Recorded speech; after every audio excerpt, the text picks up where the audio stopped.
வணக்கம் மக்களே. Big pass லைவ்ல என்ன நடந்துட்டு இருந்ததுன்னு பாத்தீங்கன்னா, ஒரு சீரியல் டீம் வந்து வெளியே போனாங்களா, அடுத்ததா இன்னொரு சீரியல் டீம் உள்ள இறக்கிட்டாங்க. நம்ம ப்ரோமோல பார்த்தோம்ல, அந்த சீரியல் டீம் உள்ள வந்துட்டு பயங்கரமான பல விஷயங்கள்லாம் பண்ணாங்க. ஃபர்ஸ்ட் சீரியல் டீம் எதுவுமே பண்ணல, ஆனா இவங்க வந்து பண்ணதெல்லாம் ஒரு பயங்கரமா இருந்தது அப்படின்றது சொல்லலாம். உள்ள வந்தோட ரெண்டு பேருமே தீவிரமான பிக் பாஸ் ஃபேனா இருப்பாங்க போல இருக்கு. பிக் பாஸோட கனவோடய வந்து பிக் பாஸ் வீட்டை சுத்தி பார்த்துட்டு வந்தவொடனே பாத்தீங்கன்னா முதல் கோல் விசித்ரா மேம், நீங்க தான் பொட்டி எடுப்போம்னு நினைச்சோம், என்ன நீங்க பொட்டி எடுக்கல அப்படின்ற மாதிரி ஃபர்ஸ்ட் விசித்ரா மேம் கிட்ட ஹீரோ நவீன் மற்றும் அது ஒரு பொண்ணு பேர் தெரியல, நவீன் வந்து கேட்டவொடனே அப்படியே நான் பொட்டி எடுப்பேன்னு நினைச்சிங்களா அப்படின்ற மாதிரி விசித்ரா மேமோட ஒரு ஷாக்கிங்கான ரியாக்ஷன் இருந்தது. நாங்க அப்படிதான் மேம் ஃபீல் பண்ணுவோம், நீங்க தான் பொட்டி எடுத்துட்டு போவீங்கன்னு ஃபீல் பண்ணோம். கடைசியில பூர்ணிமா 16 லட்சம் எடுத்துட்டு போனது ஷாக்கா இருக்கு, பட் நீங்க எதிர்க்கல அப்படின்ற மாதிரி ஒரு ஷாக்கிங்லேயே இருக்கும் அப்படின்ற மாதிரி ஒரு விஷயத்த சொன்னாங்க. அது யாருக்கு ஷாக்கா இருந்தோ இல்லையோ, விசித்ரா மேமுக்கு ரொம்ப ஷாக்கிங்கா இருக்கும்.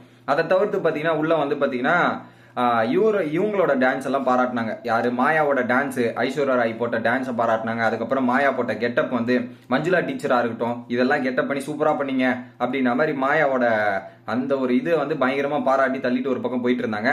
இன்னொரு பக்கம் வந்து பாத்தீங்கன்னா தினேஷோட பாராட்டுகள், தினேஷுக்கு சரியான பாராட்டு கொடுத்தாங்க. படையப்பா கெட்டப் வேற லெவல் பிச்சிட்டீங்க ப்ரோ. அந்த டான்ஸா இருக்கட்டும், படையப்பா கெட்டப் போட்டதா இருக்கட்டும், செமையா பண்ணிட்டீங்க நீங்க, வேற லெவலா சுவாரஸ்யமா இருந்தது, பாக்குறதே அந்த அளவுக்கு இன்ட்ரெஸ்டிங்கா பார்த்து எல்லாரும் என்ஜாய் பண்ணும் அதை அப்படின்ற மாதிரி ஒரு பக்கம் தினேஷுக்கு பயங்கரமான பாராட்டுகள் ஒரு பக்கம் கொடுத்துட்டு இருந்தாங்க.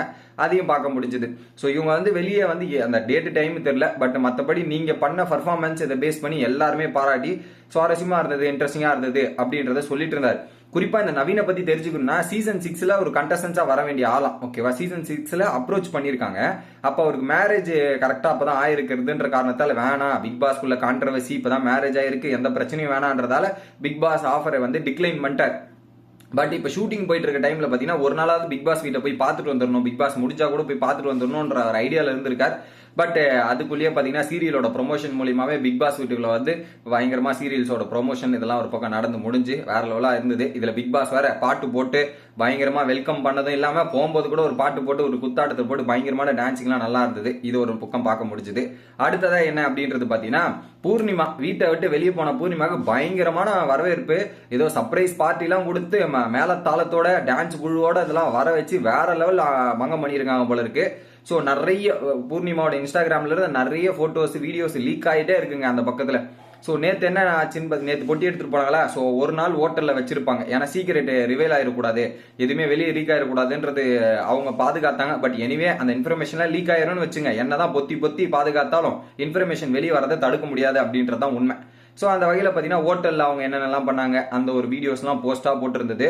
அதை தவிர்த்து வீட்டுக்கு வரும்போது பார்த்தீங்கன்னா கிட்டத்தட்ட ஒரு 1000 வாலா வெடி வச்சு பயங்கரமான வெடி வச்சு இது பண்ணிட்டு அதுக்கப்புறம் பாத்தீங்கன்னா ஒரு டீம் வர வச்சிருக்காங்க. அந்த சர்ப்ரைஸ் பார்ட்டிக்காக ஒரு டீம் இது பண்ணி பயங்கரமான டான்ஸ் மாலை போட்டு டான்ஸ் குத்தாட்டம் போறாங்க. பூர்ணிமா அழகாவே டான்ஸ் ஆடுவாங்க, டான்ஸை பொறுத்தவரையும் பின்னுவாங்கன்னு வச்சுங்க, நீங்களும் பார்த்துருப்பீங்களே அந்த அளவுக்கு ஒரு பயங்கரமான டான்ஸ் பர்ஃபார்மன்ஸ் இதெல்லாம் போட்டுட்டு வெறித்தனமா இருந்தது. இதுல குறிப்பா ஆர்த்தி பொண்ணு மேல கண்ணு பட்டுரும்ல, அந்த மாதிரி ஆர்த்தி இதெல்லாம் எடுத்து அவங்கள வரவேற்று அந்த தானிக்கா பொண்ணு இவங்கெல்லாம் கூட பயங்கரமான ஒரு வைப்பா இருந்தது அதை பார்க்கும்போது.